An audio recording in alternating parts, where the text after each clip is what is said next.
Alistair, how are you? I'm good. Um, well, nice to meet you. And this is a really cool. I've done several of these. I like this new format of somebody asked me questions for 30 minutes, and now I ask you questions for 30 minutes. So, um, why don't we just start with who you are? Tell us why you're here, what your organization is, and so everybody gets to know everybody. So I'm Alistair Thompson, and I'm one of the Kiwis in this crew, which is quite interesting. It's been I've listened since the beginning of the stream this time. So fortunately, this time it's not quite as long as it usually is, so it's just impossible to listen to the full stream. Right. Um, and so Susie is a Kiwi. She was involved in the Internet Party, and this T-shirt here is one of the original Internet Party T-shirts for Kim.com's election back in 2014. And yeah, so we're an independent, well, Scoop Media is an independent publisher, and we started publishing independent news in the late 1990s. And there's something really kind of neat about how American independent media, back in those days, we published a lot of the stuff that was published. So Robert Parry, we published a lot of his stuff from 2000 to 2015, and we published Ray McGovern from 2003 to 2013, and we picked up a bunch of stuff from the Black Agenda report between 2007 and 2008. So there's always been this sort of like weird connection between New Zealand and dissident American politics. So there's some deep appropriateness in the fact that we're now having a New Zealand tech team sort of leading an independent US media fight back against the great machine, which is coming to clobber us all. Yes.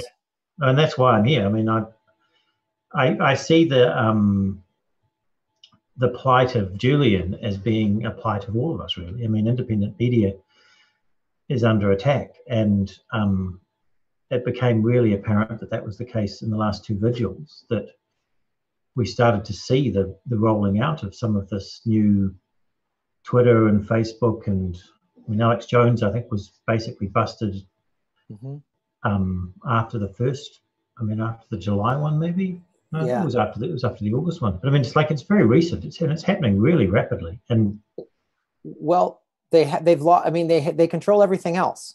I mean, they control, especially in America, they control the politicians, they control the courts, they control everything, and the internet is the last place that they don't have total control of. And that's why they're trying to get rid of net neutrality here. And they're trying to, and the thing that so many people have a hard time understanding, I have friends of mine who are, very liberal or whatever. And they're like, oh, but why are you supporting Alex Jones? I'm not supporting Alex Jones, but if he wants to go on the internet and say that Hillary Clinton is a lizard person, he gets to do that. Like he can say whatever he wants. And if they can stop him from talking, they could stop me from doing I have a movie review podcast that's completely separate from my political YouTube show.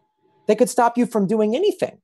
If they don't like it, if you threaten their power in some capacity. So Alex Jones should have the right to do his crazy channel, and that's the thing that's happened so recently. And that's the questions I have for you. What have you seen recently, last couple months, or even the last year or so at Scoop Media that is like different than what you've seen for all the years prior, in terms of how anything that has happened to you, any ways that they've censored you? Or we have been steadily geolocated to New Zealand over time, and they don't care about New Zealand at all. So but I think it is important for everybody in America to understand that the platforms, so Twitter and Facebook and Google, which are the three super platforms, if you like, and Twitter is obviously not as big as those other ones, but it's super important when it comes to media, and it's super important when it comes to politics in particular and political journalism. Those three platforms are ubiquitous. They're everywhere in the planet. I mean, yeah, and if it was possible to hack an American election using Facebook, it's a lot easier to hack everybody else's elections using Facebook. And yeah, I mean, it's a terrifying prospect that those companies will be free to make purely commercial decisions or purely the discussion about Alex Jones has been about whether or not they have the right to shut him down because they are a private platform and they can choose who to publish. Well, as far as I'm concerned, there's a very clear legal problem with that. If they were a private publisher like we are, or like you are as a user of YouTube as opposed to YouTube itself, you can be sued. I mean, you can be sued for content in your broadcasts. They can't because of the DMCA. So the DMCA, which was introduced back in, I don't know, 2002 or something like that, it was shortly after or shortly before the 9/11, as I recall, basically gives them a safe harbor to publish Alex Jones without fear of getting into trouble. Now, their terms and conditions of use have to be enforced, but they can't censor him beyond that. And I think it's really important that basically this gets taken to the courts in the United States and cleared up, because if you're a platform that has safe harbor like they do and Twitter has and Google has and so forth, then I think you're basically participating in the commons. And if you're supervising the commons, then there's human rights access to them. And I mean, exercise of free speech is basically should be upheld. The First Amendment should apply to those platforms. Yeah, absolutely. I think you bring up a great point, and it's they do that thing, and this is what private businesses do a lot that have a public flat platform. They, when it's convenient for them, they'll say, "Hey, we're everyone uses us. We're the community." And then when it's convenient, oh, we're a private business, we can do what we want. They just sort of pick and choose which one of those delineations that suits them at the time. And I think that's a great point. I hope this does go to the courts, because as I was talking about with Ray McGovern, I don't like the fact that a bunch of unelected tech billionaires who are just making decisions about our First Amendment rights. Why do they get to do that? They created this public platform that anyone can join and people can say whatever they want. And like you say, like if somebody says, "Hey, I want to kill you," okay, then they violated the rules and you can pull them. But just I'm saying whatever my political and social beliefs are, and you find them offensive, so I'm pulling you. That's dangerous, I think, for everybody. Are there any? There's also other things. There's some really weird inconsistencies going on here. So Twitter's clearly got some quite powerful technology to actively block and using AI people when they first appear. And yet armies of trolls continue to prowl the internet and basically jump on liberals in various strange circumstances. Now, I've never been trolled, not properly. Occasionally there's some annoying person that gets annoyed with me, but I've been outspoken for 20 years and I just really have never. My Facebook is open. I post most things publicly. I post most of my Twitter. I tweet. Twitter feed is obviously public, but I don't get attacked by these crazy right-wing trolls. Now, why the hell is that? But also, they can just stop them in a heartbeat if they actually wanted to. And they're blocking. Oh, yeah. Jimmy Dore has shown on his show Trump trolls and Hillary trolls. Like they're robots that respond the same way. It's so funny. And like you say, Twitter has the technology to root these. This is a robot. This is a troll, to root them out. And yet that's the thing that I have such a problem with. And that I hope goes to the courts, is they're just sort of arbitrarily determining who gets to speak and who doesn't. And that I actually think it's worse than that. I think there's active cooperation between the platforms and the intelligence agencies at a deep level, and they're being paid for it, and they've got APIs, and they can whitelist content for certain people. They can, the manipulation of the Facebook system to manipulate the outcome of the US election is just the tip of the iceberg. It's the beginning of a cycle, and there needs to be full transparency of the algorithms, because otherwise there's no way. What are you going to do if you're in Vietnam or or it's, bad well, with you. it's what the CIA has been doing for decades, and that's the thing. It's so, Jeff Bezos was paid $600 million by the CIA. He owns the Washington Post. He controls Amazon, which is the largest store ever, which now Amazon is producing content. I'm going to post this picture on my Patreon page. There's this massive billboard in Los Angeles that Amazon put up. It's Fleet Week in LA, which I've never seen before. Fleet Week is where the Navy, they do this down in San Diego because San Diego has a massive US Navy base. It's a thing they've done for years. It's Fleet Week. So they bring in the big aircraft carriers and the destroyers, and people can go on there. And it's sort of almost like a special 4th of July just for the Navy. So I've never heard of Fleet Week in Los Angeles before. Maybe they have done it, but I've never seen a billboard for it. But now it's Fleet Week, and it's promoting the new Jack Ryan series that's on Amazon Prime. And I was just sitting there going, wow, if that's not a CIA billboard showing how great America is fighting these bad terrorists, I don't know what is. And it was like, once you understand how the deep state and the military industrial complex, maybe one and the same, operate and how they have infiltrated, that's why they want to control everything. You cannot tell me that has nothing to do with Jeff Bezos getting paid by the CIA. There's no way you can explain that to me and just say, oh, it's just we're just marketing. They definitely have a friendly relationship. I mean, they unquestionably have a friendly relationship. And the next phase in all of this is just going to be bigger. I mean, yeah, I think we're going to see Facebook and Google. And Facebook and Google argue, I mean, there's quite a lot of stories about how they received quite significant amounts of support from government agencies in their early stages and helped them to grow. But at this point, part of the problem is that your government is so untransparent.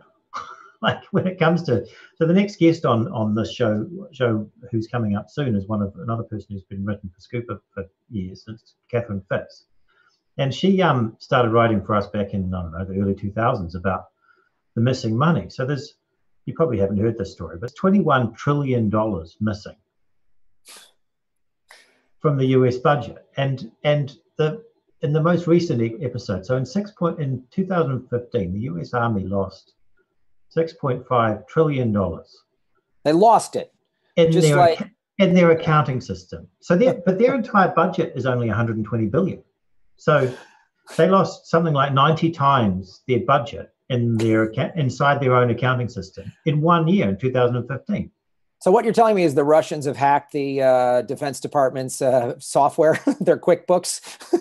Well, I mean, they then announced that they're going to have a big audit, and there was some academics sort of like had a good look at all of this, and they discovered that there was a transaction in all of this which showed that $800 billion had been transferred to the US Army in 2015 in one of these transactions in order to cover up for various accounting discrepancies in previous years. Well, still, I mean, that's 6 times their annual budget. That's like the bank transferring you $500,000 or something because there's been some kind of an error in your checking account. I mean, it's like...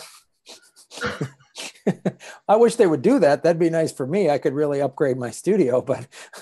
But I mean, that might explain some of the reasons for some of these crazy things that we're seeing at the moment. I mean, why do we need this kind of crazy surveillance and media control going on? I mean, well, it's for me, what I keep talking about is I saw a very simple graph, and I said it when I was talking to Ray, and I'll say it again now. There's a very simple graph that showed defense spending, global defense spending. The height of the graph, the pinnacle was 1980, the height of the Cold War, right? When Russia and the US could blow the world over 20 times over or whatever, and they just kept having to buy, and we need another bomber, and they have more bombers than we do, and rockets. Slowly, when the Soviet Union collapsed, and what was that, 89 or 90, the graph went down. The lowest amount of global defense spending was in 2000. Shocker, 9/11 happens, defense spending goes up, and it started to drop again in like 14, 15, after we started winding down some of the wars. Even though Obama took us from 2 wars to 7, he went to more of the special operation. I can just drone strike anybody so that we have never-ending war. And so they just have to. That rules the whole world. That and the petrodollar, in my opinion, rules the whole world. So everything is just about, we have to get this money back up. So we have to create bad guys. We have to surveil everybody, and we can justify. I mean, we've got the global war on terror. So now we've got this sort of invisible bad guy that we can spend all this money and research on. And we have, and all those laws were passed after 9/11 by Bush. And then Obama even expanded the surveillance state, because now we can just transfer $800 billion because we need more cyber war. Now we have a cyber war we have to fight. There's always a war on something that we need to spend trillions of dollars on. And they don't know how to get out of it.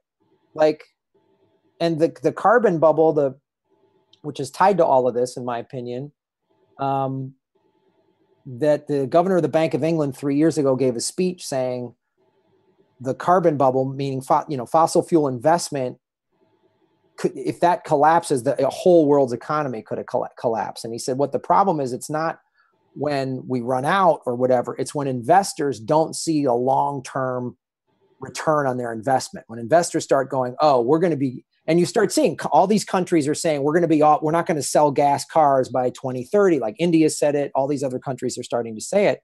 And the governor of the Bank of England, who I doubt is some kind of hippie, is saying we need to deflate this bubble. So to me, that's all connected. Oil and the war machine are all connected. And then they use the surveillance and the stifling of voices to keep this going. And that's why Julian is in jail. That's why they've throttled independent media. That's why YouTube has stifled any independent media person I know. Jimmy Dore, Kyle Kalinske, they've all, their numbers get throttled the minute you start talking about anything that threatens their war machine and for the oil and the control and the corporate control of everybody. Yeah, I mean, another aspect of that whole climate thing is the fact that the shareholders who might be concerned about their long-term ability to continue to make profits have acted completely irrationally for the past 50 years, because they knew about this back 50 years ago, and they did nothing. And not only did they do nothing, they did everything in their power to try to prevent any action being taken against the carbon usage. Yeah, and that's why. And that doesn't seem remotely rational. It's not. It is a form of psychosis, and I think part of it is everyone. They think the corporations they're these smart, and they're literally just thinking of, all they think about is the next quarter and the next stock. Like, we just need a good stock report, a good next quarterly earnings need to look good. They're not thinking 20 years down the road, and that's why they spend so much money on the climate debate. The corporate media in America. If the corporate media in America were to just flat out say, guys, climate change is here. The wildfires in California are bad. Like, we had 7 hurricanes last year and did it. Then what would happen is everybody would then have to pivot. Everyone would say, fossil fuels are the problem. Everyone would have to immediately pivot from them. So that's why the fossil fuel industry buys all this ad time on the major networks and all the corporate media in America, because they need the fossil fuel industry is like a defense attorney for a serial killer that they know is guilty. They're just trying to introduce one ounce of doubt. But if they kill all their consumers, it's hardly going to get them anywhere, is it? Yeah. So one of the really ironic things that's happened in the last couple of weeks is Trump starting to twig to all the stuff about Google and Twitter sort of censoring stuff. And where the enemy of progressive media is basically, is also the enemy of Donald Trump. Mm-hmm. And our enemy's enemy is our friend. in a good sort of way. Well, Trump is like some sort of he strikes me as being some sort of I don't know, a thing that had to happen in order to wake everybody up.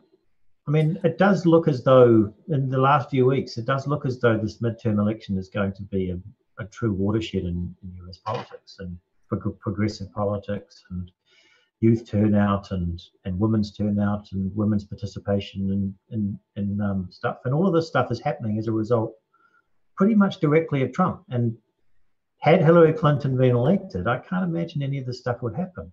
Oh, we wouldn't have had the women's marches. We wouldn't have had people like flocking town hall meetings at cabinet appointments. I've never heard of that in my entire life. We wouldn't have all these young people running, saying, you know, Alexandria Ocasio-Cortez. I don't know if she would have happened if Hillary would have won. Everybody, you know, there was a popular, this photo got sent around at one of the women's marches. Somebody put up a sign saying, if Hillary would have won, we'd all be at brunch right now. And everybody laughed, ha, ha, ha. And it was like, yeah, we all went to brunch for 8 years of Obama. We weren't paying attention. And I think, like you said, I agree. I think Trump needed to happen to get people to go. I just say Trump is the most vulgar version of what American presidents have been doing for 4 decades.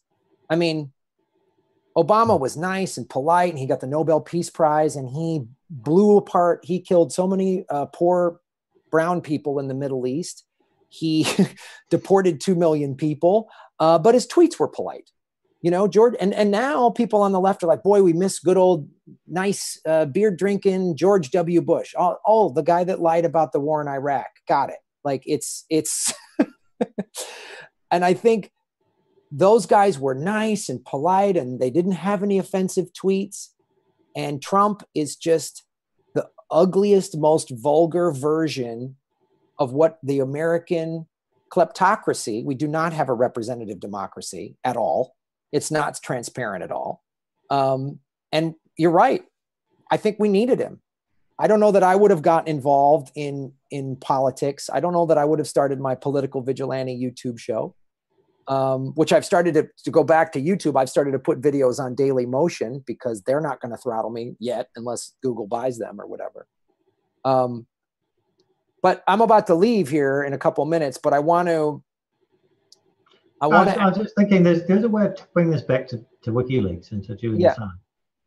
And that is that, I mean, only in this sort of environment, it's only the power of actual truth telling, truth telling, which gets through all of this. And none of us know what to believe anymore. But the weird thing about the leaks, so the weird thing about the emails which led to Debbie Wasserman Schultz sort of resigning and which Clinton blames for losing the election, and all these people are sort of like want to crucify Julian for it. Nobody knows that they're true. Those emails were true. And in a world which is covered in surveillance, it's impossible for journalism to break in through these stories. I mean, how the hell are we going to find out what actually happened to $21 trillion? I mean, if $21 trillion really has been stolen from the US Treasury over the past 2 decades, which on the face of it, that's what the evidence suggests. But the media are unquestionably not going to report that in a million years. And all this money was stolen out of accounting systems which were run by Lockheed Martin. So it's like they're going to take a sort of like a dim view of the reporting of the subject. And in any event, I mean, it's like the biggest lies are the ones which no one will ever believe. I mean, the biggest truths, I mean, if it's in plain sight and it just seemed incomprehensible. No one's going to believe that it could happen.